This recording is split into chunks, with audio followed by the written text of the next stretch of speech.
Hi Leo, welcome po sa ating channel. At ito ang yung weekly Kabay Tarot reading for your career and money ngayong July 8 to 14, 2024. Please be reminded Leo, kung naka-resonate kayo, comment down. Kung hindi kayo naka-resonate, ibigay niyo po sa ipakasadya na reading po ito. So this is for you Leo. Okay? Ngayong July 8 to 14, 2024 for your career and money.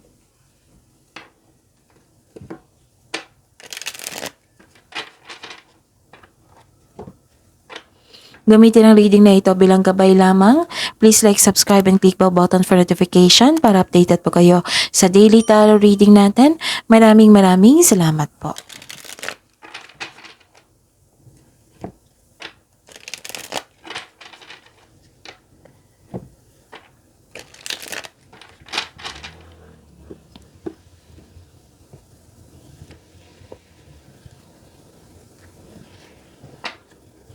Spirits Guide, mga ganap po para kay Leo. Ngayon July 8 to 14, 2024 sa career and money nila. I need 3 cards po.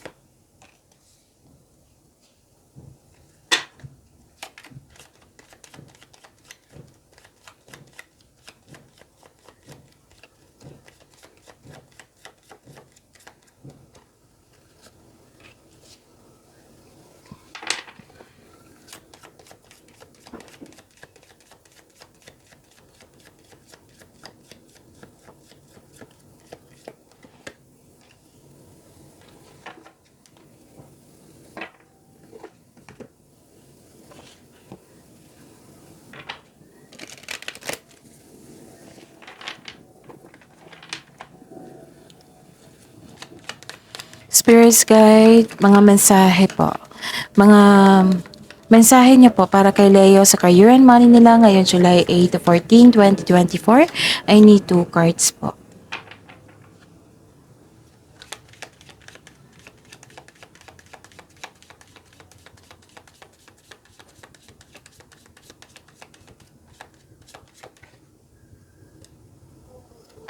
Okay.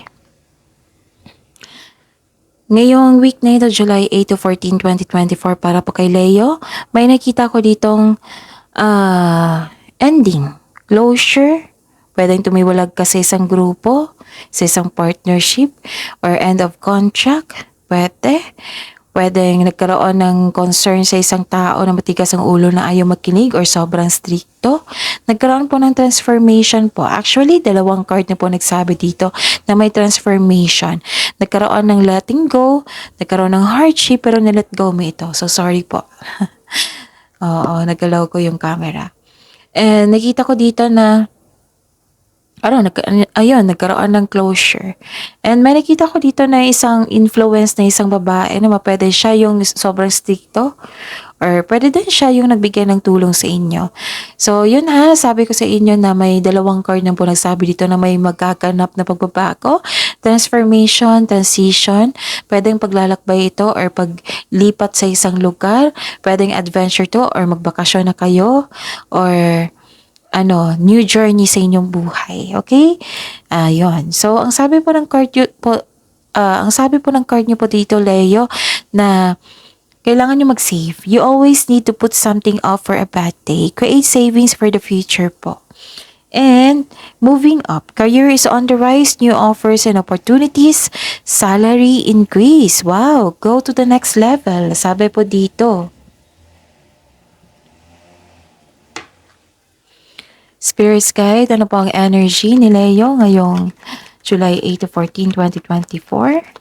For this week po, sa career and money nila, 8 to 14, 2024. Leo.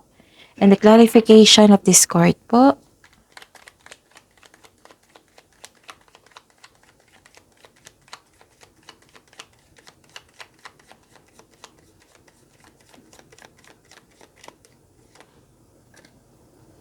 so this is daily reminder. Kailangan yung alam to baka para hindi kayo malito. Okay? Panoorin nyo po yung last 4 days reading nyo po. Okay? Panoorin nyo, like for example, napanood nyo ito ngayong July 8, panoorin nyo yung July 7, 6, 5, 4. Daily po, magkasunod po yung date. Kung kahit weekly yan, kahit monthly yan, basta panoorin nyo. Kung may nakuha kayong repeating message, kailangan yung bigyan niya ng atensyon, gawan mo ng solusyon at aksyon kung pwede po. Tapos, nais ko ipaalam sa inyo, Leo, yung mga suki ko dito na humingi sa akin ng multi-gabay tarot reading. So, PM nyo po ako for schedule kasi July 2024. Open na po yung July 2024 multi-gabay tarot reading nyo po. At sa mga may ganap na sa 6 months gabay tarot reading nyo po, pwede na po kayong magpa-reading ulit for July to December 2024. Okay? Yun. At sa mga bago dito na gusto magpa-personal reading, nakafocus man sa career and money, nakafocus man sa love reading, or general, so, comment down kayo for link para makontak nyo ako. Comment down link LINK para mag-reply ako niyan kung paano nyo ako makontak. Okay? So, pasensya na po sa ingay kasi may construction po sa kabilang bahay. Focus kayo sa mensahe dito at huwag kayong mag-alala kasi focus ako sa reading natin ngayon. Maraming salamat po. Nahihirapan ka sa pag-move forward dito. Yes. Difficulties in moving on to eh. Pwede din na may delay sa biyahe, may delay sa plano, may delay sa travel, may delay sa paglilipat. Kasi may nalala ka sa nakaraan. Ito yung pumipigil sa iyo. Nahirapan ka mag-move on sa mga nangyari. So this is a clarification of your card here. Yung nagsabi ako kanina na hardship. Pero nilet go mo ito ha. Nakikita ko nilet go mo ito. Okay? Ano pa? May nakita rin ako ditong, anong tawag dito? Yun. Kailangan ng konkretong plano dito kasi some of you may pagsisisi dito. Oo, sa hindi nagkaroon ng plano. So, gawa kayo ng wastong plano. Okay? Magkaka-encounter ka ng isang tao na very immature. Ayaw binabalaan, ayaw makinig. So, this is a clarification of your card here. O, tatlong card na po nagsabi dito na may matigas ang ulo, ayaw makinig sa inyo. Pwede din na nagkaroon ng frustration na kasi walang progress sa inyong proyekto or goal mo sa buhay. Gusto mo nang matapos na lahat. Gusto mo mag-shortcut para matapos na lahat. So, yun. Paalala po ng dalawang card dito, gawa kayo ng konkretong plano. Without rushing ha. Kasi movement to eh. Without rushing po. So be patient.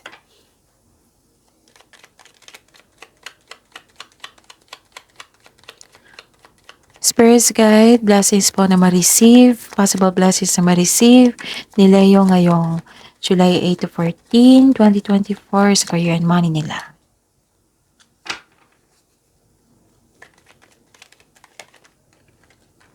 Nag-extend ka talaga, nag-exercise ka ng patience dito. Ang ganda. Kasi nakita mo yung magandang pagbubunga, mag-harvest ka na lang. Okay? And naghihintay ka dito, nag-exercise ka sa inyong patience. Kasi growth to eh. Nakikita mo yung magandang bunga sa inyong mga ginagawa. Yes, disappointed ka sa current situation mo ngayon o sa current job mo, feeling mo dapat level up ka na. Pero ang sabi po ng card dito na parte ito ng proseso. Kailangan mo lang magtiwala at patuloy mo ang pagsisikap mo, pagsisipag sa trabaho dahil check naman yung ma-achieve mo yung gusto mong posisyon o kasaganahan sa buhay. So, kailangan lang maging stay patient kayo dito. Actually, malapit mo nang maabot ang yung goal sa buhay. May parating po na resulta sa inyong sipag at tiyaga. Naghihintay at malapit ka nang mag-harvest. Nagkaroon din ng hesitation dito kung itutuloy mo ba yung balak mo, pwedeng balak na mag-abroad, balak mag-move, yung movement, pero matutuloy ito ha. Spirits guide, challenges po na ma-overcome. Ang ganda ng blessings niyo po.